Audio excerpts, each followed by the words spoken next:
Okay, so here's what we got. Found a big bag of little spring party cups. We took a drill and drilled some holes in the bottom, 3 on the bottom, and one about a ½ an inch up in 4 different spots right here. What this is for water to get in and get out when I set it in a tray with water. So what I've got here are my purple Russian tomato starters. They were in a dome. I started them in the dome like this. That's another variety I gotta move. I think this is a Daytona. I'm not sure. But, all right, so what I do is just drip loosely. Look at those roots. Those roots look so good. All right, so we're just gonna kind of squeeze it a little. And you can get right in there. These are perfect size. The stems on this variety are so thick. I love it. You just want to carefully break these apart without breaking too much of the roots. I'm going to get this one right on the end. You see how I'm just kind of pulling this apart like that? This is going to be a fun variety. I got plenty of plants here. This is a perfect size to transplant them to. They seem to grow better all together like this in the beginning, germinating. I don't know why. They just work good that way. All right, so here's one right here.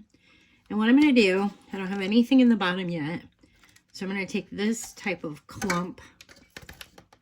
And we're just going to put it right down in there. See? Now the mix I'm using is a potting soil,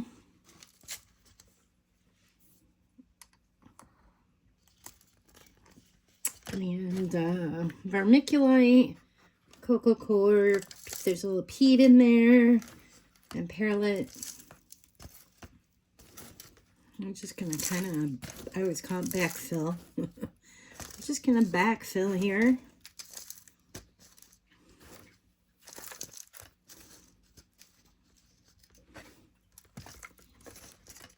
Just like that. And you can break off these bottom ones if you want. And I'm going to do this with all of them. Now, I did see a few gardeners, and actually saw it on a pepper grower's page. He's been doing his peppers like this, but he'll take an extra cup that does not have the holes in it for drainage and water to come in. And he's doubling them up like that and putting his water in the cup that doesn't have a hole.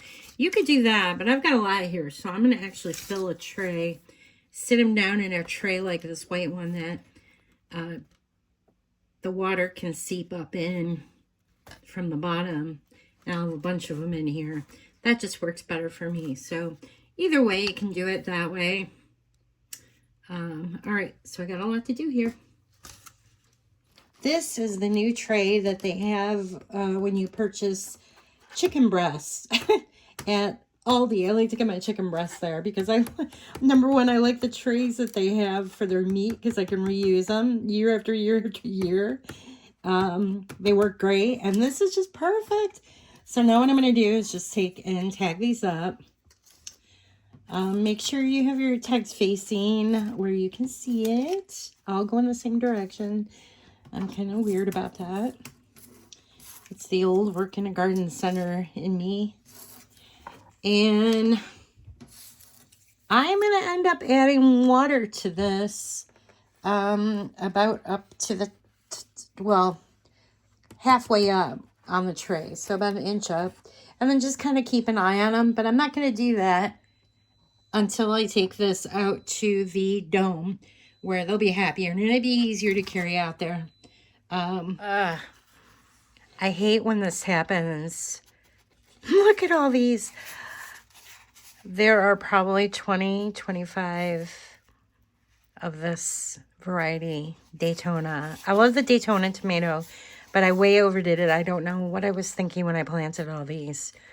I hate to do it. It's really hard for me. I'm going to end up having a bunch of these left over.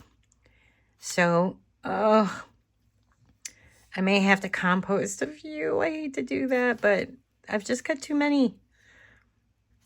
That's frustrating. All right.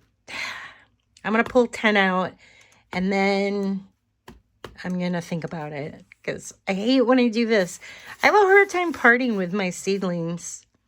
They just look so happy and healthy.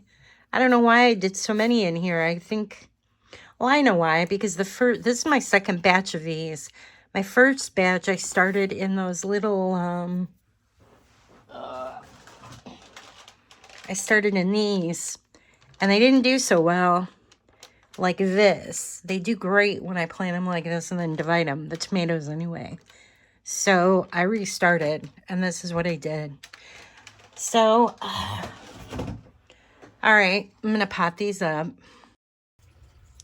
And now that these are out in the dome where they'll get some more natural light, but not too much, they're shaded for the most part. I'm going to go ahead and fill the tray about, just up to about where that hole is that I dug. Or that I drilled there. Boy, you hear those geese flying by. I don't want them to get too wet, so we'll just do that and see how it goes. And then I'll check on them before the sun hits them tomorrow afternoon. Just hopefully they'll get perked back up. I know they will. They'll love it out here on this shelf in their own little space now. And that's where they'll be until they get big enough to go outside or go to a new home. This was my purple Russian. And I went ahead and I put the other ones I did. The Daytona is right in here. And as you can see, I already put the water in. And it started, you can tell the soil's starting to get wet. So I'll keep an eye on them and put a little more soil in as they start to perk up. But the big thing is you don't want them to get too much sun when they get moved out. They want to get hardened off even when you bring them out to your greenhouse or wherever you're growing it. It gets down to about 48 in here at night now. So these are big enough. They should do just fine. During the day, today there was hardly any sun and it still got up to 77 in here.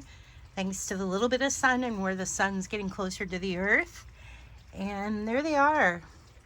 This would be so much easier to gift to people.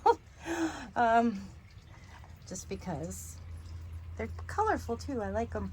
Well, they kind of match my succulent containers over there. I love these.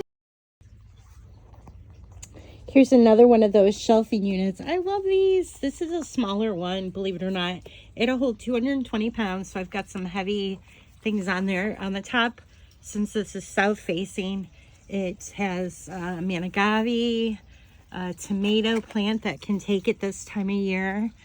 And I have some amaryllis that are getting ready to open or start greening up.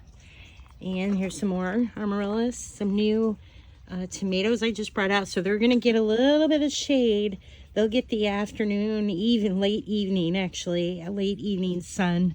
That tea tree there kind of provides some shade in here as well. And I've got a few things I brought out and they're doing just fine. My onions and more onions. And what did I have in here? Oh yeah, geranium babies. Keep them in there just to keep a little more heat. And it actually provides a little bit of shade as long as it doesn't get too hot. You want to keep an eye on that. The ground, I have ground, like the actual ground.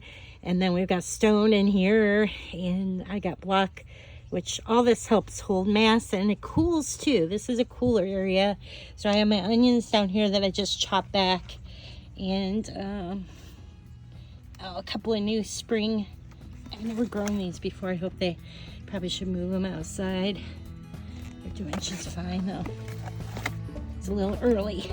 Getting a little stringy though. They need some sun.